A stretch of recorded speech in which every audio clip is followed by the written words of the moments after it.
This is Deep Dish Conversations, a series in which I, Jerome Moore, sits down with prominent figures in Nashville, Tennessee to talk about social issues over amazing deep dish pizza. Deep Dish Conversations models how to have conversations about deep issues around racism, housing, policing, poverty, and more.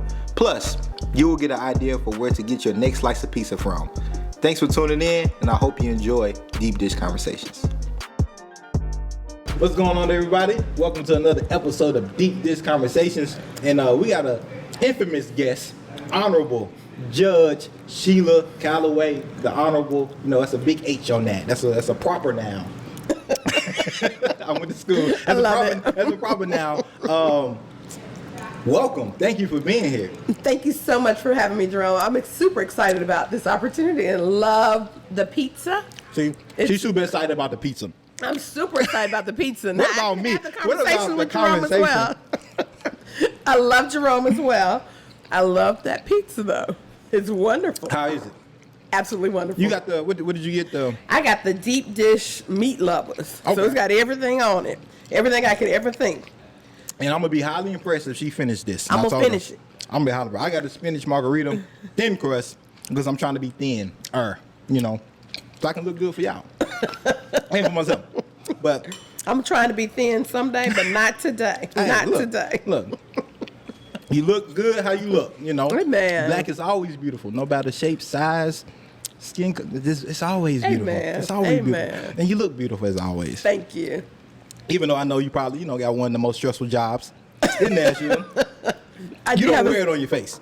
I appreciate that. So let's get into it. And while we eating and enjoying this pizza, originally from Kentucky, Louisville, Kentucky. That is correct. How was growing up there? Growing up in Kentucky was awesome. I had the privilege to grow up with my parents, who are still married and together today. Okay. 54 years later, I think they're still married. They'll be celebrating 55 years of marriage this year. Everybody can't say that. Everybody can't say that. Everybody cannot say that. And my parents taught me a lot about loving others. Okay. And a lot about helping other people. Now, literally, when I grew up there, I thought we were super dysfunctional. Right. Because they made us do everything together. Right. Like Friday nights when my friends were at the games and hanging out, we had to go out to dinner with my parents. And I'd be like, well, why does everybody else get to go out and I don't? Right. And so I was a little, I probably was the one in the family that pushed that. Like, I want to go with my friends and I want to do these things. How many siblings do you have? It's just me and my older sister. Okay, so you're the youngest. I'm the baby. Oh. I am the baby. Oh. But, them babies. Yes, the babies. But they honestly taught me in ways that I would not understand until I stepped into the job of a public defender, how important family was and how important it was to have structured time together. Right. And how important that was. And all throughout, every time I can remember, they were always helping people. So like if some cousin who probably wasn't really a cousin needed a place to stay for a couple of weeks, right, they were at our house. Caring, loving, giving. Caring, loving, giving. They will give you the shirt off their back. They'll give you a place to stay. Right. Those things, they implanted in me from early on, and that helped to make who I am today. So anybody in Louisville, Kentucky that needs a place to stay, prepare. They'll do it. So what impact did they have on you, or influence they had on you in the role that you are leading up to the role that you are now as the Juvenile Court Judge? So other than just learning how to help people and to love people and to help people get a second chance, there wasn't much else about the law or the legal system that they influenced me on. I remember, I'll say this, my mom was one of those people that kept everything that me and my sister did. And so every paper, every little project, she would just box them up and, first grade, second grade boxing. One day after both of us had moved out of the house, they moved to a bigger house, but they told us to come and get our stuff. Right. And I can't understand that. I'm still a little bitter about that. First of all, I'm bitter because you got a bigger house after I left. That's how they always do. Yeah. You would think it's downside. Like, nah, you would think they would downsize. We're going to enjoy more space without you. Right. That's what they said. And not only are we going to enjoy more space without you, we want you to come get your stuff. Right. Yeah. Like, whenever you can come get it. Like, yes. Yeah. We want you to come get it now. We're not moving it to the new house. I thought. So wherever you at now, take your stuff with you. This ain't no storage unit. This ain't no storage. That's what they said. This ain't no storage unit. So anyhow, so I went to get my stuff, and I was looking in my 4th grade box, and I wrote a paper in 4th grade that said, when I grow up, I wanted to be a lawyer and help people. Wow. And I have absolutely no idea what made me say that. There's no lawyers in our family at the time. Wow. The only thing I could possibly think is that we had like some kind of career day at school, and I heard a lawyer talk, and that's probably what I wanted to do. Wow. That's amazing, because we just had Dr. Sekou Franklin on here, and he said something similar, like he didn't have any really like influence or nothing that like just really struck him to say, I don't know how I got into this work, but I'm here and it just happened. I just kind of fell into it. So that's amazing that people are just kind of like just blessed with being in the right positions at the right time. Absolutely. And it works out.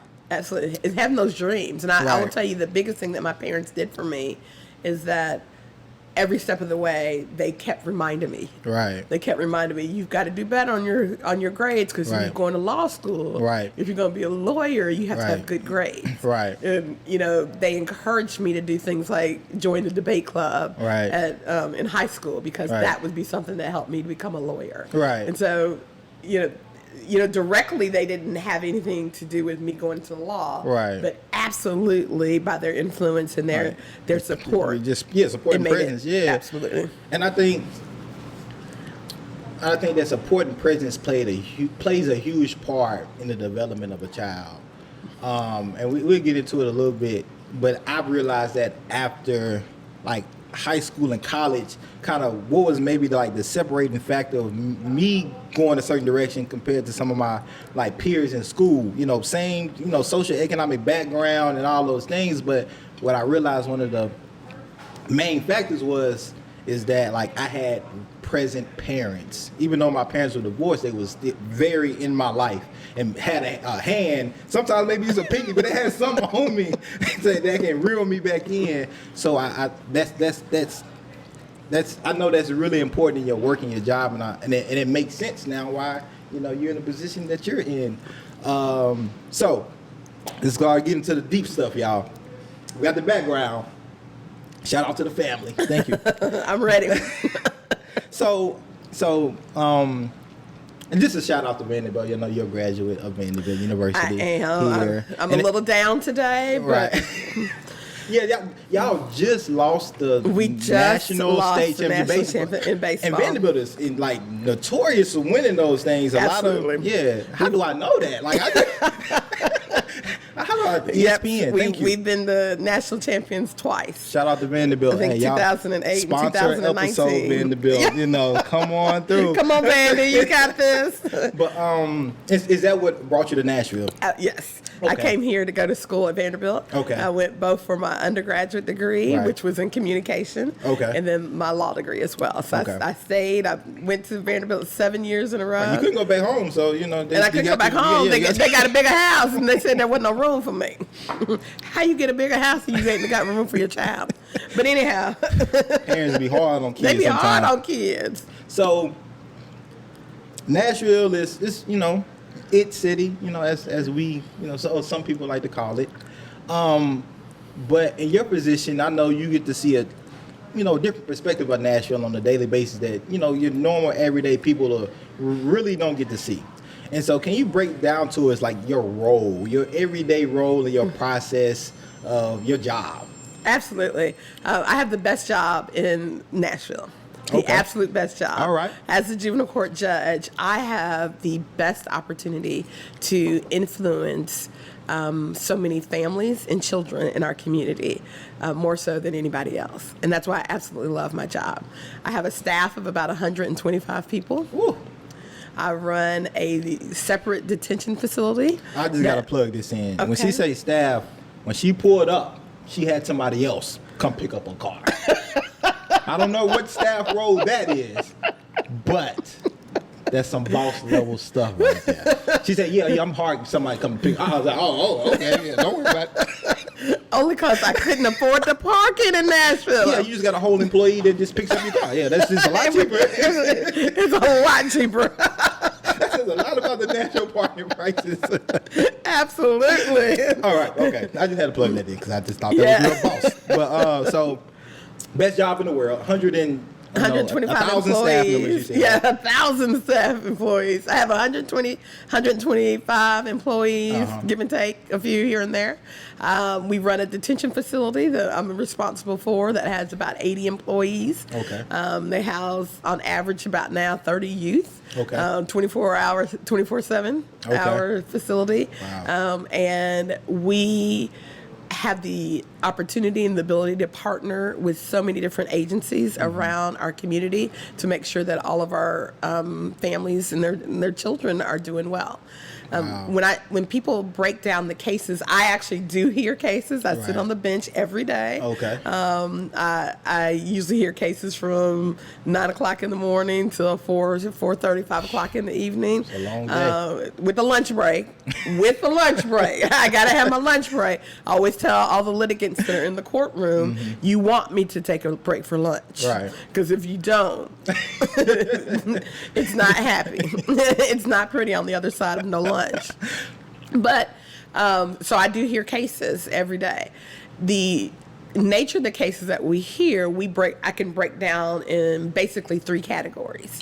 Okay. The first category is that we hear primarily, the third of the cases are dealing with parents who are not married. Okay. And so if you are not married, never been married, you have kids together, any issues that you have with your children and co-parenting, they are heard in juvenile court. So we do DNA testing. Okay. We need those. We need those. We literally open up the envelope in court and say, you are the daddy. You are not the father. Oh, it's on Jerry Springer. And we do some Jerry Springer, Maury Povich. We have some Maury Povich moments in our courthouse. We need to put the cameras in now. We do. We determine who should be the primary residential parent, who should be the alternate residential parent. We determine how much time each parent should have with their child, and then with whoever's the alternate residential parent, how much they should pay in child support, and if they don't pay child support, what should happen to them if they don't. So I want to break this down. Okay. Because this is real deep. My father was on child support. Right. My daddy was great, though. My dad's still great to this day. And I think, especially for a lot of black men, I don't know the stats, and that's what you're here for, and you can break this down, that sometimes it's a struggle. When black fathers want to be in their kids' life, that sometimes it's not them not wanting to be there, but it could be actually the mother preventing them, creating barriers. And I know that's not always the case, but these are things that, like, this is popular talk, especially among black men. And you hear horror stories like, the baby mama dramas, just mama dramas and things like that, especially when it comes to the custody of the kids. And so, can you break down for us, very, very quickly if you can, that process on how joint custody or that whole process in child support and things like that? Because I think that'd be good for our listeners just to know that process.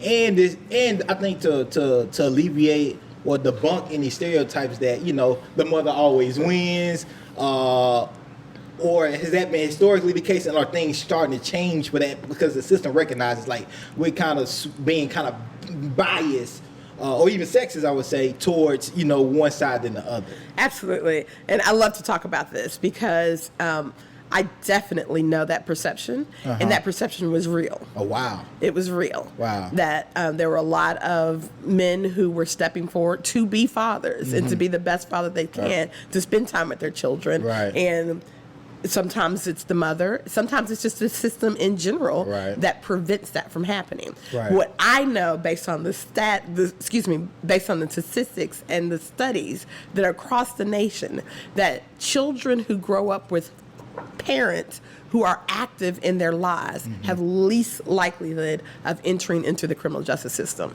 And so if I am to prevent problems from happening and prevent crimes and prevent our young folk from having contact with the system, I need to work on the parents. I need to make sure that that child has both parents in their lives. And because of that, we have what we call our Parental Assistance Court. We have right now 3 parental assistant court specialists. We call them our PACs. We will have, and eventually we'll have 6. We've just got more money to bring in some more PACs. Their job is to remove whatever the barriers are from whoever the alternate residential parent is, to remove whatever barriers it is for them to be a part of that child's life. You know, what the statute has changed as well. So what the law used to say, the law still says that if you are unmarried, the mother is presumed to be the guardian. That's the law still says that.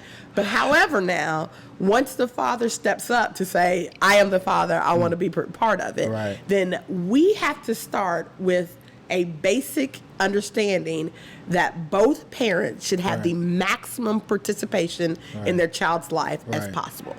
So both parents should have maximum participation. So for me, that means you all start off evenly. And then things make a difference, like if there's a big difference and the child has to get to school and, you know, the father's in another county, that we may not be able to do week on, week off.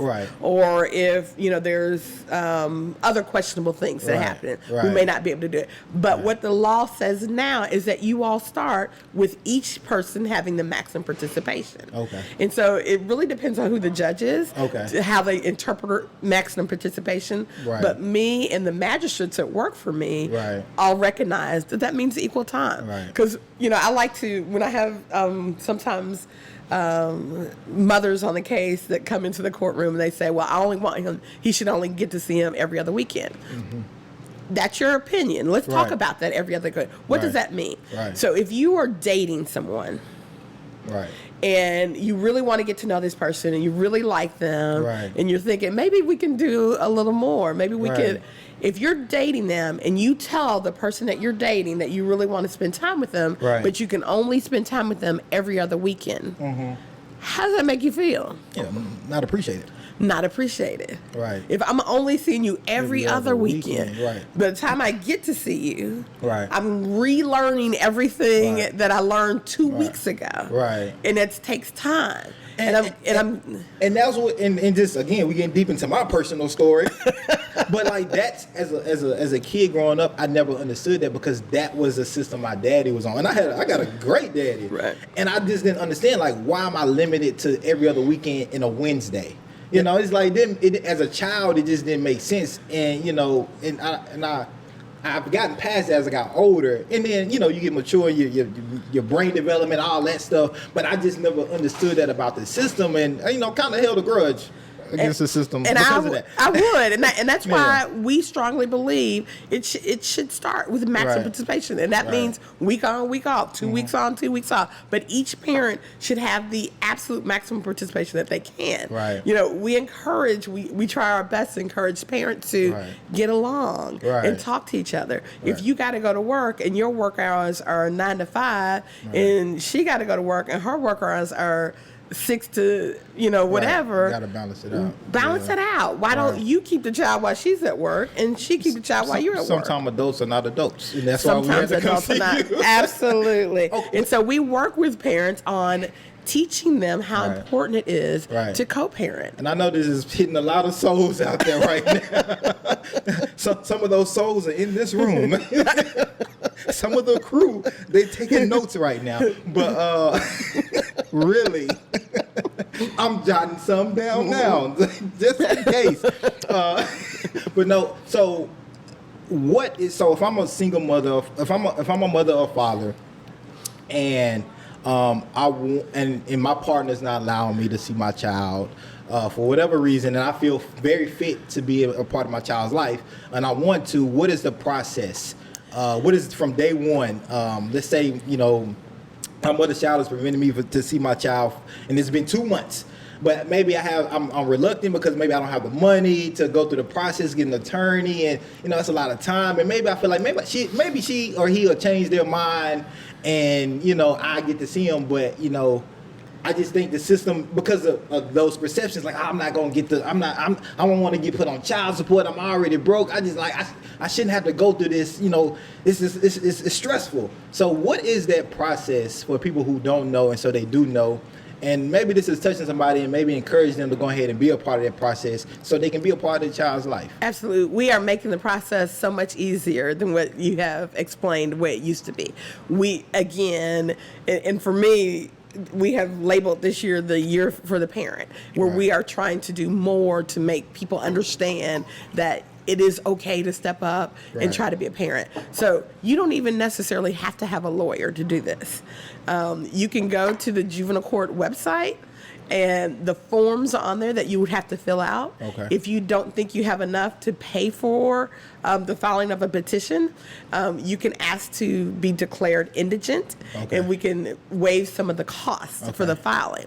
We do have to charge for serving the other parent, but other than that, we can waive a lot of the costs, so it doesn't cost that much. Yeah, I hear that. And then absolutely. Some things can be waived. You absolutely. And we recommend that you come down early as possible, because court hearings do take a while. Right. The sooner you get down there, the better. Okay. We have, as I was talking earlier about the PACs, our parental court specialists, parental assistant court specialists. I have to say, what does that stand for? They are all trained mediators. Okay. And so literally you can file your petition. You can say, I would love to try mediation. Right. The parent gets served. Right. They say, I'll agree to mediation. Right. You can do mediation before your case even goes to court. Work out an agreement as to what type of parenting time each parent gets, and just have it announced when you come back to court. Okay. And so things can happen a lot quicker. If both parties are in agreement. If they're not in agreement, then there is going to be court hearings that may take some time. Right. But from the very first time you go to court, there will be an interim order as to parenting time. Okay. And so the magistrate that usually sets it from the beginning is a magistrate after my own heart, and he's going to do maximum time as possible, unless you give him a good reason why you shouldn't until the next court order. What's going on, everybody? This is your host and creator of Deep Dish Conversation, Jerome Moore, and I know you're enjoying this episode that you're watching currently. Make sure you hit that notification button and hit subscribe so you won't miss any of these amazing episodes. I appreciate y'all. Thank you for all love and support, and continue watching the episode. I'll holler. This is powerful, and it's like, again, like I was directly affected by that system, right? And so I think this is good. I think many of us are, directly and indirectly affected by the juvenile court system, whether people know it, understand it or not. Absolutely. Technically. So I hope this really breaking this down, and again, especially for black men. I can't really speak for black women. I'm not a black woman, but especially for black men, that we know we can be in our child's life, and it hasn't cost us thousands of dollars. Absolutely. Here in Nashville, anyway. I'm pretty sure, like, in different states and stuff, there's different statutes and things like that. But at least now you can go down. Go to the website. Some of the fees can be waived, and you can go ahead and go through that process, and it's not as complex as people maybe overthink it, because it's just already in a stressful place. You're already in a stressful Absolutely. place. And can I add one more thing too? Go ahead. You said a lot of people don't want to file because they're afraid it'll get set on child support. Right. You will have to pay child support. Okay. However, how is that? Because the child support. I don't think y'all, this is free legal advice right now. The child support guidelines changed a couple of years ago. Okay. And so now it looks at both parties' income. Okay. So it doesn't just look at what the father's making and come directly from the father. It looks at what the mother's making and what the father's making. Okay. It looks at how much time each parent is spending with your child. Okay. So if both of y'all are week on, week off, it's 182.5 equal. Okay. And so 182.5, and if both of y'all make a minimum wage, there's probably not going to be child support. Okay. If you make a little more money than she does and you're still at equal time, you may have to pay a little. Right. But the way that the child support, and you can actually go to the state of Tennessee website, pull in it's child support calculator. Okay. Pull up the child support calculator. Damn. Put in the numbers on your own and see how much your child support is going to be. Look, the calculator. That people are probably gonna go straight to that. Let me see if I really need to go. Right. Let me see if I can mediate this myself, because this calculator ain't favorable. Maybe should have told him about the calculator. You get credit for if you pay health insurance for your child. That goes into child support calculation. Right. If you pay child care, like if the child has to go to daycare, that gets a part of your calculation. If you have other children, we're gonna turn this into a whole how-to, video, absolutely. whole tutorial, because we saving people some time and people are relieved. I didn't know. Absolutely. But this is. Oh, wow, this is powerful. I had no idea this is where this conversation was going to be going. But I think I just know the perception, as you mentioned, out there, especially for black men, on dealing with this situation. And you just made it very simple. You just simplified it for a lot of people, I think. And hopefully a lot of people will be down at the courthouse and you see a wave of people. Hey, I see you on Deep Dish. Let's get to it. We will welcome the people to come. I want to change subjects. So another third of the cases that we handle are the cases where parents are alleged to have abused or neglected their children. Okay. That's about a third of the cases. Okay. So literally what I tell people is when I think about what I do in juvenile court, 2/3 of the stuff I do is about what the parents are doing to their children. Wow. So what are some of the craziest cases that you've heard that have been afflicted on kids by their own parents? Yeah. Just give us one. Just one to be good. These are difficult cases. Right. These are the ones that emotionally make you hurt. Right. We had a parent who had unfortunately a drug addiction that was hard to overcome. Wow. And this is probably one of the worst cases I've had of child abuse, where the parent, in order to feed their addiction, was allowing their child to be used. Wow. And that's a difficult case because our job, we don't prosecute the parents for anything. That happens in criminal court. Right. But what our job is to do is to figure out what's best for that child, whether that child should remain with that parent and get some services in, or whether that child should go to a relative or to a family friend or someone in the community, or whether that child has to go into the custody of the state, the foster care system. And, to be truthful, our state isn't designed to take care of children well. Right. And so that's like the worst, that's the least stress. I mean, that's the worst option that you want to do. Right. You would love to be able to have children go back to their families. Right. But sometimes the offenses are so extreme, or the drug addiction is so deep that it's hard to get them to a point where they can actually parent their child. And those are hard cases. Yeah, that is. Those are super hard cases. And that's stuff that, you hear, probably often, but, we see on TV, you hear, you're like, man, we see in movies and stuff, like, man, how could they, but like these are things that actually go on in our daily own communities and cities. It might be your neighbor, you just never know sometimes. Daily. Dang. And, we'll have cases, and it's unfortunate sometimes that, you think of us being the it city. Right. But it's not it for everyone. Right. And so a lot of our parents who are driven to do things because they've been left out. Right. If they are homeless, if they are unable to get good meals, food. Right. We have so many people in our community that live in food deserts.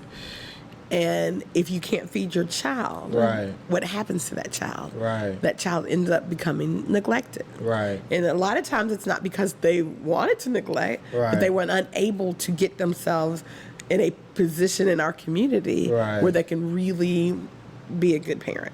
Wow. And so I have two more things that's on my list of questions that three actually, that I want to talk to you about. One is the school to prison pipeline, and how you see that being, how the school to prison pipeline, how your court impacts that In what way? So I'm going to answer this in two ways. Okay. Number one, there's definitely no question about it that there is a school to prison pipeline. What we know is that if youth who are expelled or suspended from school have a higher likelihood of ending up in the criminal justice system. And it makes common sense. Right. Because if I'm suspended from school and if I'm going home Right. and probably my parent or parents have to work Right. and they're not home to supervise, Right. what do I normally do? I'm gonna stop you right there. And this is I guess this is a subs point to that question or to your response in a way. How does SRO, school resource officers, have an effect on that school to prison pipeline? Because thinking if in Nashville, I think black kids, black students, students of color are suspended or expelled like at 70%. Like, it's ridiculous. Like, it's crazy. But if I'm interacting or coming in contact with a police officer, wouldn't that kind of make me more likely to probably be in the criminal justice system as a youth? And I know this is a conversation that's been going on. We're gonna have Safer Schools on here to talk more about it. But I want like this, like, what's your take on police officers in schools? So, and how that maybe affects the school to prison pipeline? Absolutely. I think my response to having school resource officers in the school has changed and evolved over time. Okay. I think when they first started in the schools, there was a more of an enforcement type presence of the schools. The SROs that we have in the school now are totally opposite from that. I am super impressed. Literally, it started under Chief Anderson, but it has continued under Chief Drake, right, where there is a push for the SROs to understand trauma, right, to understand the youth that they work for, right, to not be enforcement in the schools, right, but to be a support. Right. And they're doing that. They train with us. Okay. They train with the health department. Okay. They have an absolutely wonderful program. I can't think of the name of it, but if a child is a part of any type of crime, right, or a neglect dependency or any type of police call, right, then that night, right, they call the school and say this child needs to be kept, right, safe, right, because they understand the trauma might make that child. If I'm sitting here watching my parent get arrested, I'm uptight and I got to go to school the next day. Right. I'm uptight at school, right, and so now the school knows. Don't right, agitate that kid. Right. Don't do anything to that kid. Right. Let that kid cool down. And so there's been a big push. And so, I've talked to MNPD Chief Drake about this, like in our conversations, community organizing stuff, about SROs, and so the two things that I hear and have heard is that it's the school staff that don't understand the roles of SROs. So they try to make them do things that's not really like behavior issues. That's not what they're there to do. And so that's been the confusion and why a lot of people have problems with SROs in the schools, because they think they're enforcing law when that's what they should be doing. That's one thing. The second thing is that why not have mental health professionals or counselors, school counselors, which Nashville, the state is in, we don't meet the ratio. I think it's like 250 to 1 or something like that. One counselor for every 250 students. Why not have more of those professionals and let police do policing outside, like fight crime, do that and not overburden themselves with trying to be exclusive to everything, be like in every fraction of like this national life. Like, let the school be a place where you get some school counselors and what's the name? I can't remember the name of like the proper name. I should know this. I can't remember. Therapist, school therapist. Well, I'm gonna stop you. Let me just say, go ahead. You are in the heart and the mind of all of us that are in the system talking about these conversations. Right. And one of the things that Mayor Cooper just did was the unprecedented fully funding the school system. And what Dr. Battle has done is said, we are using this money for counselors, for nurses, and for restorative justice practitioners in the schools. And so the money that they've gotten is for that purpose. And I think I can't remember if it was under Chief Drake or Chief Anderson, but they did move out the school resource officers from the alternative schools.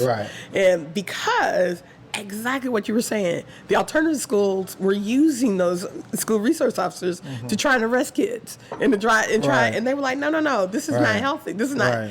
And Dr. Myron Franklin is over there now, and it has made a huge difference in the attitude and the comfort level of the students that are in there, because they were used to seeing police in a negative way, and so now that they don't see the police, they're calmer, they're more, and so I think that the schools and the police are moving towards that type of model.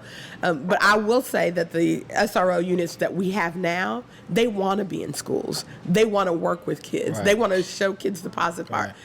It wasn't always like that. It was like sometimes the SROs, that was your assignment, whether you wanted it or not, whether you were good with kids or not, you were over there.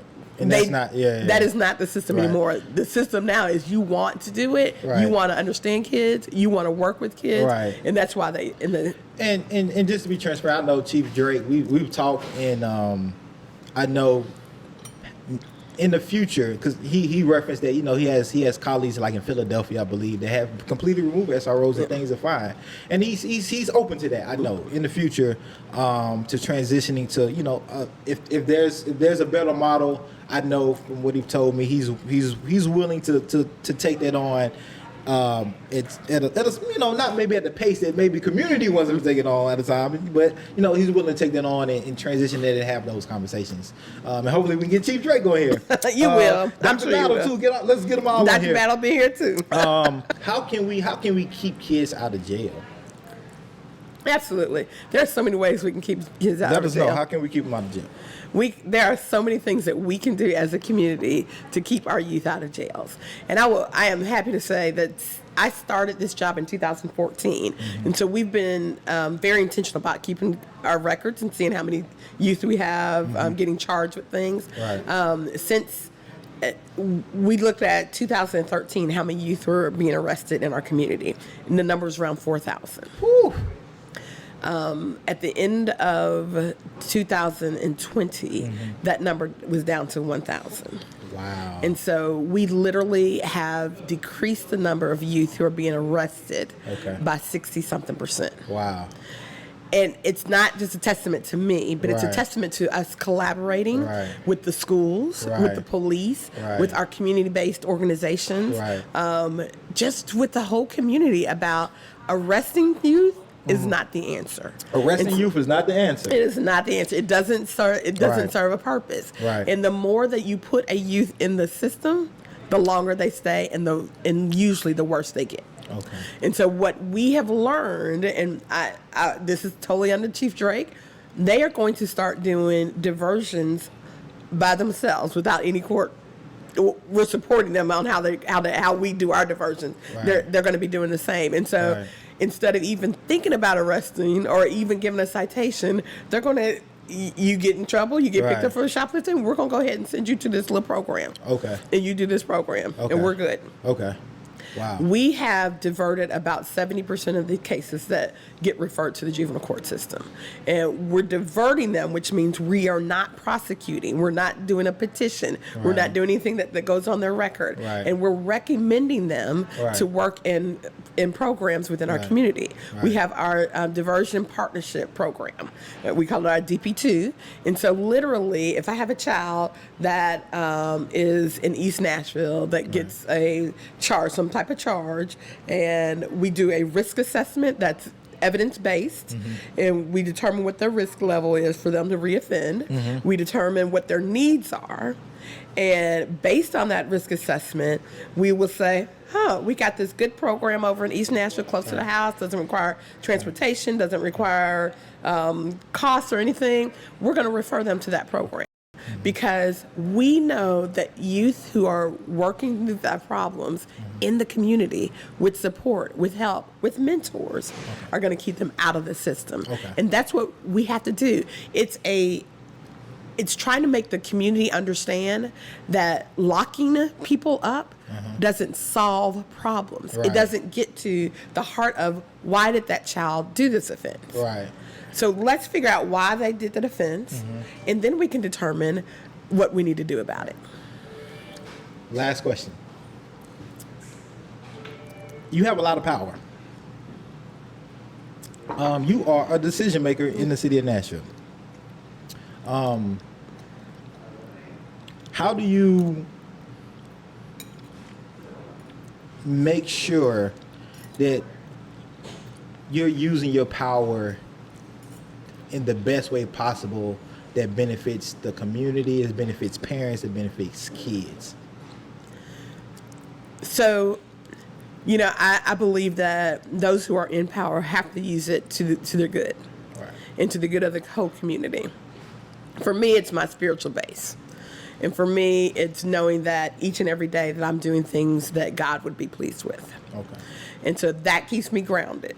I am in this position because this is the time for season that God put me here.